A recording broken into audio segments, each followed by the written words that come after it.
Sudah hadir di hadapan saya Fahri Ali, analis politik senior. Pak Fahri, terima kasih sudah bersama Niluh. Sehat selalu Pak Fahri.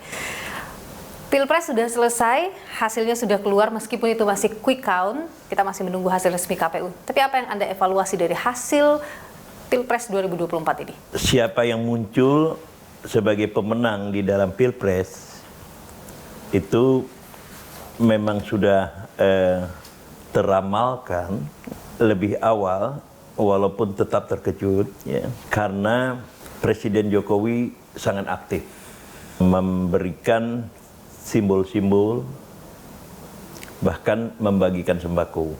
Jadi ini kemenangan Jokowi atau kemenangan Prabowo Gibran?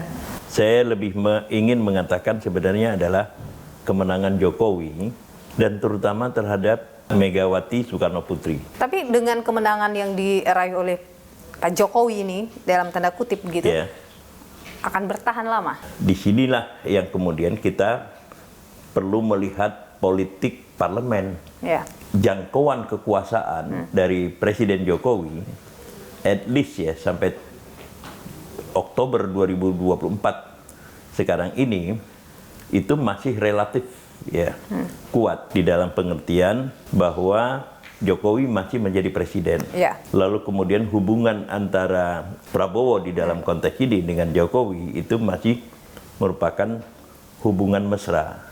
Nah, persoalannya adalah bahwa kalau kita lihat pada partai-partai yang muncul ke dalam parlemen, maka kita melihat sebuah kekuatan-kekuatan baru yang berada di luar kontrol Jokowi. PKB itu adalah partai besar sekarang ini. Dia mendapatkan berapa persen? Sekarang dia mendapat 11%. Cukup besar itu. Lalu kemudian ada Nasdem, kemudian PKS. Ya. Jadi sebenarnya PDIP itu bisa menjadi ya, pemimpin baru di dalam susunan kekuatan partai-partai politik di dalam parlemen. Dalam sejarahnya kalau kita bicara soal PDIP ya kan sudah lama dan terbiasa ada sebagai oposisi. Anda melihat masih akan melakukan itu sekarang? Tidak akan goyah? Saya yakin kalau PDIP sepanjang ya di bawah Mbak Megawati, sepanjang itu dia akan menjadi partai yang menjaga kehormatan dirinya.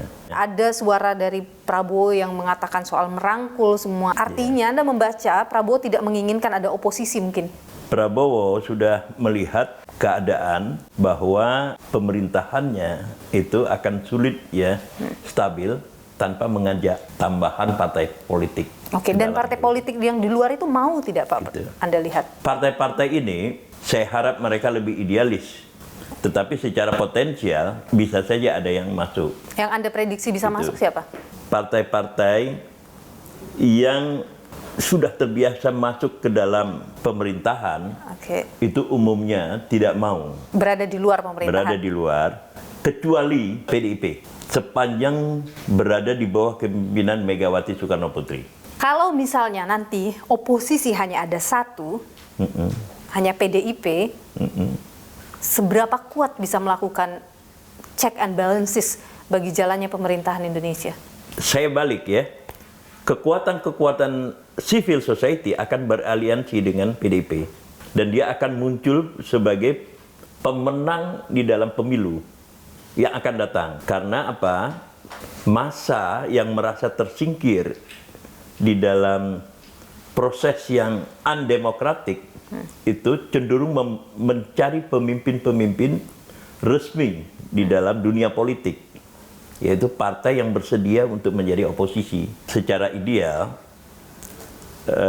Megawati dengan partainya yaitu PDIP itu sudah mulai membangun ya hubungan dengan partai-partai non Jokowi untuk menciptakan keseimbangan kekuatan politik agar supaya demokrasi itu bisa dilaksanakan.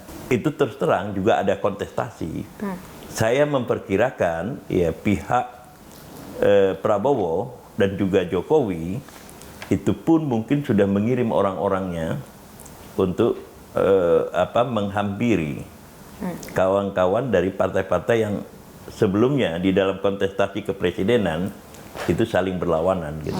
Pertemuan politik biasa, bicara masalah politik juga biasa. Itu Bapak yang mengundang atau Pak Surya Paloh yang mengajukan? Saya kira dua-duanya tidak perlu lah siapa yang mengundang, siapa yang nggak perlu. Yang paling penting memang ada pertemuan dan itu akan sangat bermanfaat bagi perpolitikan kita. Tapi itu sebetulnya saya itu hanya menjadi jembatan. Yang paling penting kan nanti partai-partai lah.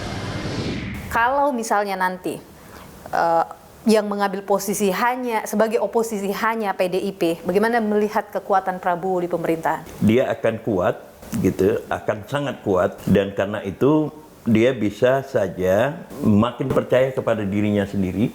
Dia tidak membutuhkan bantuan-bantuan eksternal. Nah, mungkin juga kekuatan Jokowi itu hanya komplementer saja. Jadi hanya menjadi pelengkap saja, karena dia sudah punya partai-partai yang berada bersama dia. Artinya Jokowi bisa disingkirkan oleh Prabowo? Bisa disingkirkan atau bisa hanya merupakan komplementer saja.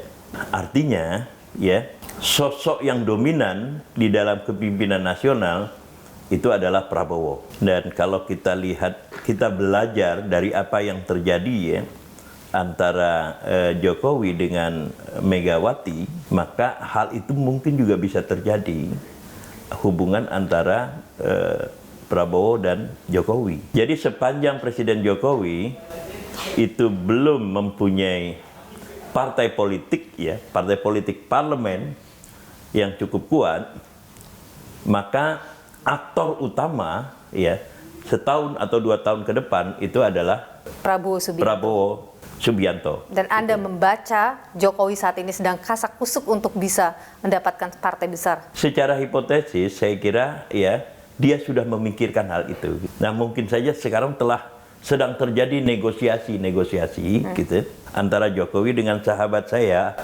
Airlangga Hartarto gitu. Mungkin saja who knows ya. Gitu. Oke, tapi apakah mungkin Golkar mau?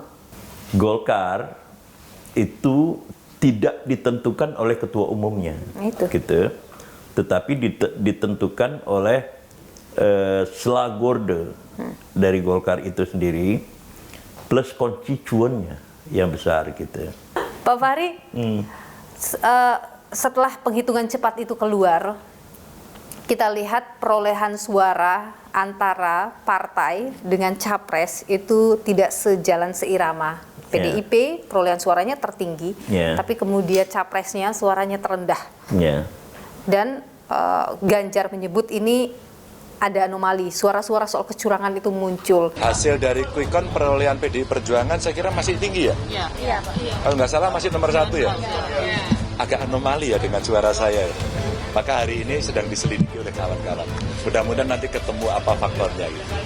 Sepertinya split tiketnya agak terlalu lebar ini. Kalau Anda sendiri sebagai orang yang senior melihat perjalanan politik Indonesia, mungkin hal seperti itu biasa terjadi. You are right, Ganjar itu kekuatannya tidak melebihi partainya sendiri. Gitu. Yang kedua, kekuatan utama Ganjar itu hanya ada di Jawa Tengah. Gitu. Tidak menyebar. Tidak meluas ke Jawa Timur, dan dia harus berjuang untuk masuk Jawa Barat, apalagi keluar Jawa. Nah, yang kedua adalah pilihannya kepada Mahfud MD. Mahfud MD adalah sahabat saya, tetapi ketika dia dipilih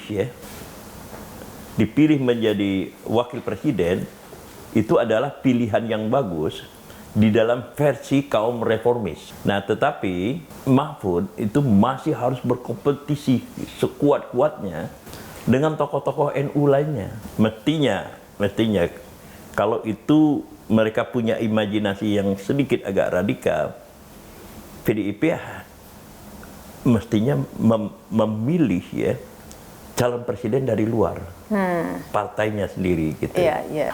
Kita masih akan menunggu hasil penghitungan KPU, tapi tentu quick count biasanya tidak berbeda dengan hasil resmi KPU. Tapi sekali lagi yang kita tekankan adalah demokrasi harus ada oposisi, karena penting ada check and balances. Kita berharap ada partai yang kuat berdiri Malah di luar saya berharap pemerintahan. PDIP kemudian memimpin menjadi partai oposisi bersama dengan partai-partai pendukung Anies dan pendukung Ganjar. Oke. Pak Fahri Ali, analis politik senior, terima kasih sudah berbagi pandangan di Niluh. Sehat selalu Pak Fahri. Terima kasih Niluh.